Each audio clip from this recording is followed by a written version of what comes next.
ನಮಸ್ಕಾರ ಎಲ್ಲರಿಗೂ. ನಮ್ಮ ವೇದಿಕೆಯಲ್ಲಿ ಕುಳಿತಂಥ ಮಾಯೆ MLA ಆದಂಥ ಆನಂದ್ ಶೆಟ್ಟಿ ಅವರಿಗೆ ನಾನು ಸ್ವಾಗತ ಮಾಡ್ತೇನೆ. ಅದೇ ರೀತಿ ನಮ್ಮ ಎಕ್ಸ್ MP ಆದಂಥ ರಾಜ್ಯಸಭೆ MP ಆದಂಥ ತೆಂಡೂಲ್ಕರ್ ಅವರಿಗೆ ನಾನು ಸ್ವಾಗತ ಮಾಡ್ತೇನೆ. ಅದೇ ರೀತಿ ನಮ್ಮ ಅಖಿಲ ಕನ್ನಡ ಸಮಾಜದ ನಮ್ಮ ರೆಡ್ಡಿ ಅವರಿಗೂ ನಾನು ಸ್ವಾಗತ ಮಾಡ್ತೇನೆ. ಅದೇ ರೀತಿ ಹಡಪ ಸಮಾಜದ ನಮ್ಮ ಮಹೇಶ್ ಹಡಪ ಅವರಿಗೂ ಸ್ವಾಗತ ಮಾಡ್ತೇನೆ. ಅದೇ ರೀತಿ ನಮ್ಮ ಗೋವಾ ವೀರಶೈವ ಲಿಂಗ ಸಮಾಜದ ಶ್ರದ್ಧಾ ಅವರಿಗೂ ನಾನು ಸ್ಮಿತಾ ಅವರಿಗೂ ನಾನು ಸ್ವಾಗತ ಮಾಡ್ತೇನೆ. ಅದೇ ರೀತಿ ನಮ್ಮ ಪ್ರದೀಪ್ ಶೆಟ್ಟಲ್ ಅವರು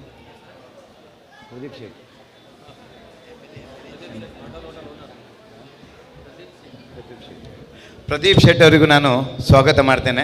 ಅದೇ ರೀತಿ ನಮ್ಮ ಗೋವಾ ಕನ್ನಡ ಸಂಘದ ಅಧ್ಯಕ್ಷರಾದಂಥ ಪಾಟೀಲ್ ಅವರಿಗೂ ಸ್ವಾಗತ ಮಾಡ್ತೇನೆ. ಬಂಧುಗಳೇ, ನಾವಿವತ್ತು ಎಲ್ಲ ಒಟ್ಟಿಗೆ ಸೇರಿದ್ದೇವೆ. ಯಾಕಾಗಿ ಸೇರಿದ್ದೇವೆ, ಎಂತಕ್ಕಾಗಿ ಸೇರಿದ್ದೇವೆ, ವಿಷಯ ಏನು ಎಲ್ಲರಿಗೂ ಗೊತ್ತಿದೆ.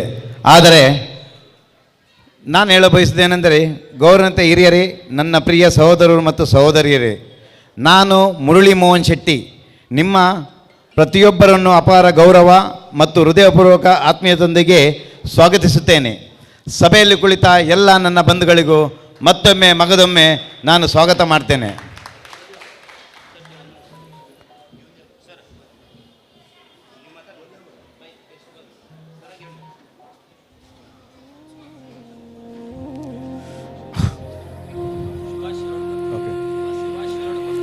ಸುಭಾಷ್ ಶಿರೋಡ್ಕರ್ ನಮ್ಮ ಬರ್ತಾ ಇದ್ದಾರೆ, ನಮ್ಮ ಮಿನಿಸ್ಟರ್ ಆದಂಥವರು. ಅವರನ್ನು ನಾವು ಸ್ವಾಗತ ಮಾಡ್ತಿದ್ದೇನೆ. ಅವರು ಸ್ಟೇಜಿಗೆ ಬಂದು ಗ್ಯಾಸ್ ಪೀಟ್ ಮೇ ಇವತ್ತು ಈ ಉತ್ಸವ ನೋಡಿದಾಗ ನಮ್ಮ ಸಮುದಾಯ ಬಲವಾಗಿ ಮತ್ತು ಜಾಗೃತಿಯಿಂದ ನಿಂತಿದೆ ಎಂಬ ವಿಶ್ವಾಸ ನನಗೆ ಮೂಡುತ್ತಿದೆ. ಎಷ್ಟೊಂದು ನಮ್ಮ ಕನ್ನಡ ಸಮಾಜ ಒಂದಿದೆ, ಒಗ್ಗಟ್ಟಿದೆ ಅಂತೇಳಿ ಈ ನಮ್ಮ ಸಭೆಯನ್ನು ನೋಡಿದರೆ ಗೊತ್ತಾಗುತ್ತದೆ. ನಾವು ಇಂದು ದಿವಂಗತ ಶ್ರೀ ರವಿನಾಯಕ್ ಅವರಿಗೆ ಗಾಢ ಗೌರವದಿಂದ ತಲೆಬಾಗುತ್ತೇವೆ. ನಾನು ಎಲ್ಲರಿಗೂ ನಿತ್ತು 1 ನಿಮಿಷದ ಮೌನ ವೃತ್ತಿಯನ್ನು ಮಾಡಬೇಕಾಗಿ ನಾನು ಎಲ್ಲರನ್ನು ಕೇಳಿಕೊಳ್ತೇನೆ.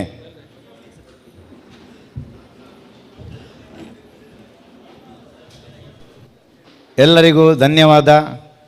ನಮ್ಮ ರವಿನಾಯಕ್ ಅವರು ಪೋಂಡಾಗೆ ಹಾಗೂ ಗೋವಾ ರಾಜ್ಯಕ್ಕೆ ಸಾಧಾರಣ 44 ವರ್ಷ ಅವರ ಜೀವನವನ್ನು ಮುಡಿಪಾಗಿಟ್ಟವರು. ಆದ್ದರಿಂದ ನಾವು ಅವರಿಗೆ ಸದಾ ಅವರಿಗೆ ಚಿರಋಣಿಗೆ ಆಗಬೇಕು. ಗೋವಾ ಸಮಾಜ, ಗೋವಾ ಹಾಗೂ ಕನ್ನಡ ಸಮಾಜ ಯಾವತ್ತೂ ಅವರನ್ನು ಮರೆಯಬಾರದು. CM ಇಂದ ಹಿಡಿದು ಪ್ರತಿಯೊಂದು MLA, ನಮ್ಮ ಪೋಂಡದ MLA ಆಗಿ ಹಾಗೂ ಎಲ್ಲ ಥರದ ಆಗು ಹೋಗುಗಳನ್ನು ಅವರು ನೋಡಿ ಸಮಾಜಕ್ಕೆ ತುಂಬ ಅವರ ಥರದಿಂದ ಒಂದು ಎಲ್ಲ ಥರದ ಸಹಾಯವನ್ನು ಅವ್ರು ಮಾಡಿರೋದ್ರಿಂದ ನಾವು ಅವ್ರನ್ನ ಯಾವತ್ತೂ ಮರಿಬಾರ್ದು ಅಂತೇಳಿ ನಾನು ನಮ್ಮ ಎಲ್ಲ ಕನ್ನಡ ಸಮಾಜದ ಜೊತೆ ಪುನಃ ಕೇಳ್ಕೊಳ್ತೇನೆ. ಮತ್ತು ಅವರ ಶಾಂತಿ ದೊರಕಲಿ, ದೇವರವರಿಗೆ ಸ್ವರ್ಗಕ್ಕೆ ತಗೊಂಡು ಹೋಗಲಿ ಅಂತೇಳಿ ನಾವೆಲ್ಲ ಪ್ರಾರ್ಥಿಸೋಣ. ಈ ಕ್ಷಣ ಸಾಮಾನ್ಯವಲ್ಲ, ಇಂದು ಒಂದು ಮಹತ್ವದ ತಿರುವು.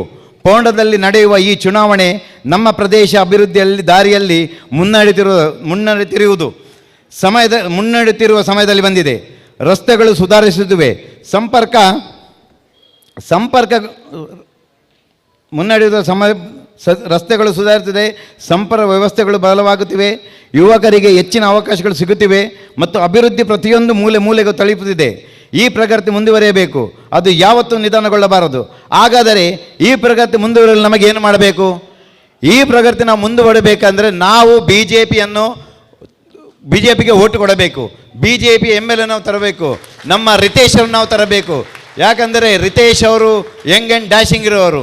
ಅವರನ್ನು ತಂದು ನಾವು ನಮ್ಮ ಈ ಪೋಂಡವನ್ನು ಇನ್ನೂ ಮುಂದೆ ತಗೊಂಡು ಹೋಗಬೇಕಾಗಿ ನಾವು ಕೆಲಸ ಮಾಡಬೇಕಿದೆ. ಆದ್ದರಿಂದ ನಾವು ಮಾಡುವುದಿಲ್ಲ, ನಮಗೊಂದು ಲೀಡರ್ ಅಂತ ಬೇಕು. ಲೀಡರ್ ಅಂತ ಬೇಕಾದ್ರೆ ಆ ಲೀಡರ್ಗೆ ತಕ್ಕವಾದ ಜನ ನಮ್ಮ ರವಿನಾಯಕ್ ಅವರ ಮಗ ರಿತೇಶ್.